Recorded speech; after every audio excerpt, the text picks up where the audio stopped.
आकाशवाणी रांची से प्रस्तुत है प्रादेशिक समाचार।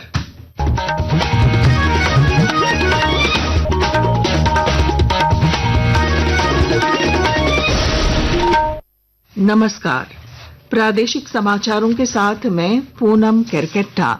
पहले मुख्य समाचार। झारखंड के पूर्व राज्यपाल और वर्तमान में महाराष्ट्र के राज्यपाल सीपी राधाकृष्णन बनाए गए एनडीए के उपराष्ट्रपति पद के उम्मीदवार। मुख्य चुनाव आयुक्त ज्ञानेश कुमार ने कहा कि निर्वाचन आयोग सभी दलों के लिए है समान। आयोग संवैधानिक कर्तव्य से नहीं हटेगा पीछे। केंद्रीय मंत्री संजय सेठ ने कहा, प्रधानमंत्री मोदी के आह्वान पर झारखंड में स्वदेशी अपनाएं अभियान 27 अगस्त से होगा शुरू। दुमका पुलिस ने सौर प्लेट चोरी के गिरोह का किया पर्दाफाश, 9 अपराधी गिरफ्तार, चोरी के सामान बरामद।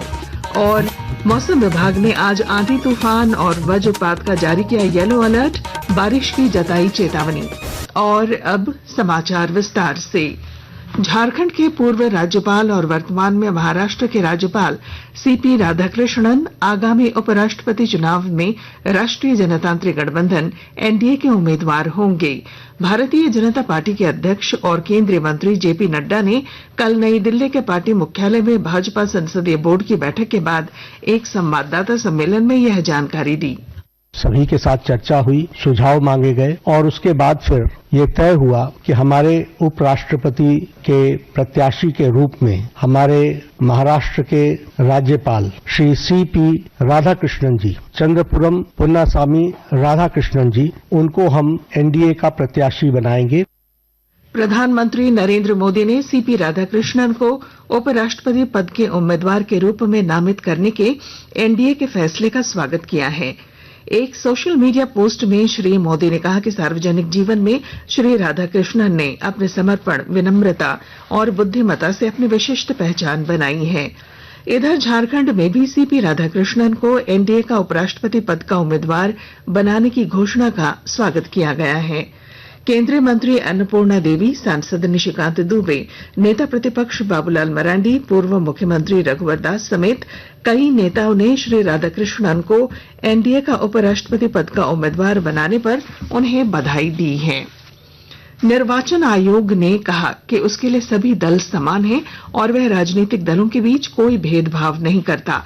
कल नई दिल्ली में मीडिया को संबोधित करते हुए मुख्य चुनाव आयुक्त ज्ञानेश कुमार ने कहा कि चुनाव आयोग अपने संवैधानिक कर्तव्य से पीछे नहीं हटेगा।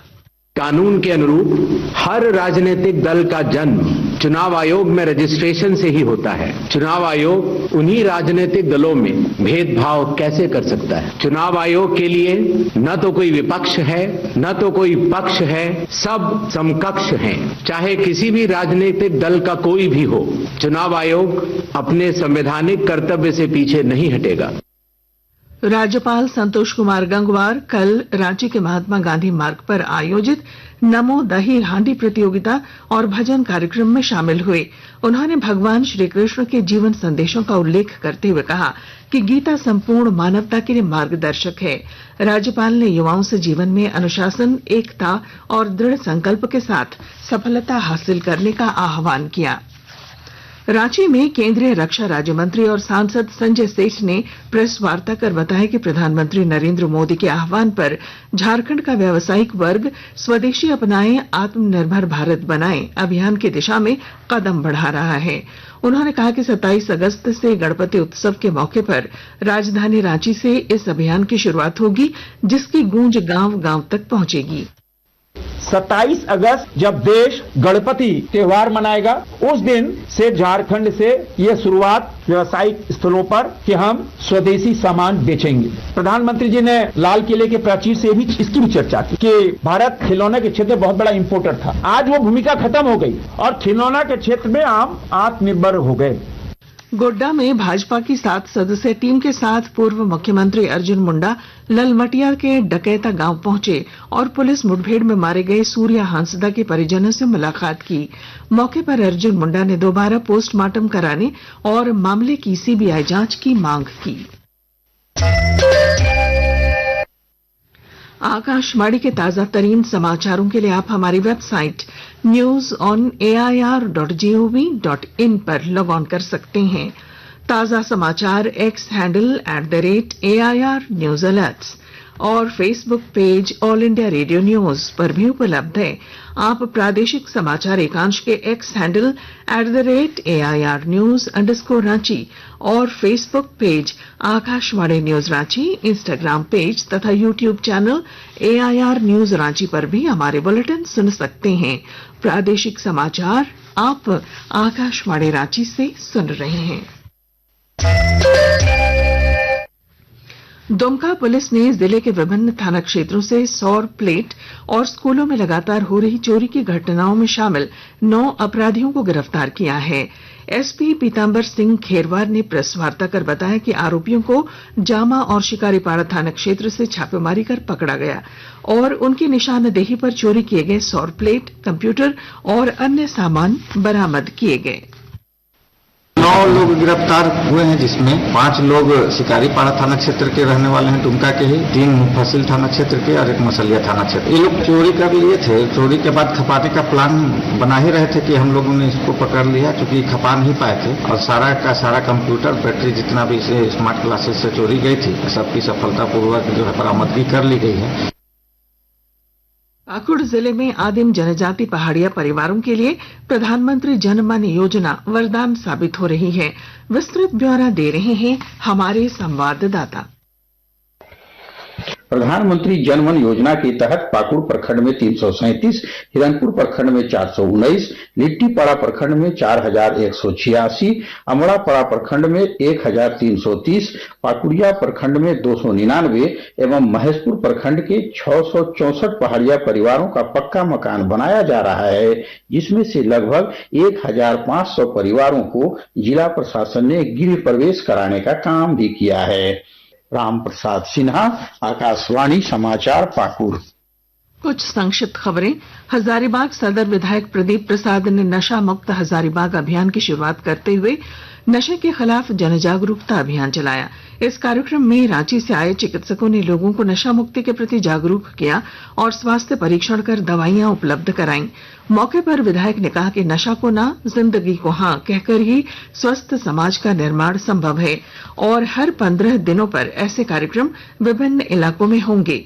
बोकारो पुलिस ने वाहन चोर गिरोह के 5 सदस्यों को गिरफ्तार कर चोरी की 8 बाइक बरामद की है, जिनमें 2 नाबालिग भी शामिल हैं।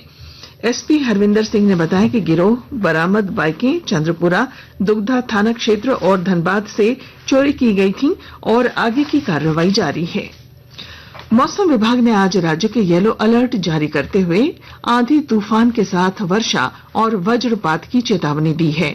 इस दौरान हवा की गति 30 से 40 किलोमीटर प्रति घंटे की रफ्तार पहुंच सकती है और कई जिलों में गरज के साथ बारिश की भी संभावना है। विभाग के अनुसार अगले 3 दिनों में राज्य का अधिकतम तापमान 2 से 3 डिग्री तक गिर सकता है। बंगाल की खाड़ी में बने लो प्रेशर एरिया के असर से मौसम में बदलाव देखा जा रहा है। और अब अखबारों की सुर्खियां। राज्य से प्रकाशित प्रमुख अखबारों ने मुख्यमंत्री हेमंत सोरेन द्वारा अपने पिता दिशोम गुरु शिबू सोरेन के अस्थि विसर्जन करने की खबर को प्रमुखता से प्रकाशित किया है। प्रभात खबर और दैनिक जागरण ने लिखा है, हेमंत सोरेन ने विधि विधान से गुरुजी की अस्थियों को दामोदर में किया विसर्जित, कहा प्रकृति का प्यारा लाल प्रकृति में ही समाया। हिंदुस्तान ने लिखा है, हरमू सब स्टेशन से आज 4 घंटे बंद रहेगी बिजली। और दैनिक भास्कर के शब्द हैं, जम्मू कश्मीर में 3 दिन में दूसरी आपदा, कठुआ में बादल फटा, 5 बच्चों समेत 7 की मौत। और अब अंत में मुख्य समाचार। झारखंड के पूर्व राज्यपाल और वर्तमान में महाराष्ट्र के राज्यपाल सीपी राधाकृष्णन बनाए गए एनडीए के उपराष्ट्रपति पद के उम्मीदवार। मुख्य चुनाव आयुक्त ज्ञानेश कुमार ने कहा कि निर्वाचन आयोग सभी दलों के लिए है समान, आयोग संवैधानिक कर्तव्य से नहीं हटेगा पीछे। केंद्रीय मंत्री संजय सेठ ने कहा, प्रधानमंत्री मोदी के आह्वान पर झारखंड में स्वदेशी अपनाएं अभियान 27 अगस्त से होगा शुरू। दुमका पुलिस ने सौर प्लेट चोरी के गिरोह का किया पर्दाफाश, 9 अपराधी गिरफ्तार, चोरी के सामान बरामद। और मौसम विभाग ने आज आंधी तूफान और वज्रपात का जारी किया येलो अलर्ट, बारिश की जताई चेतावनी। और इसके साथ ही आकाशवाणी रांची से प्रादेशिक समाचार का ये बुलेटिन समाप्त हुआ। अगला प्रादेशिक मुख्य समाचार 10 बजे प्रसारित किया जाएगा। नमस्कार।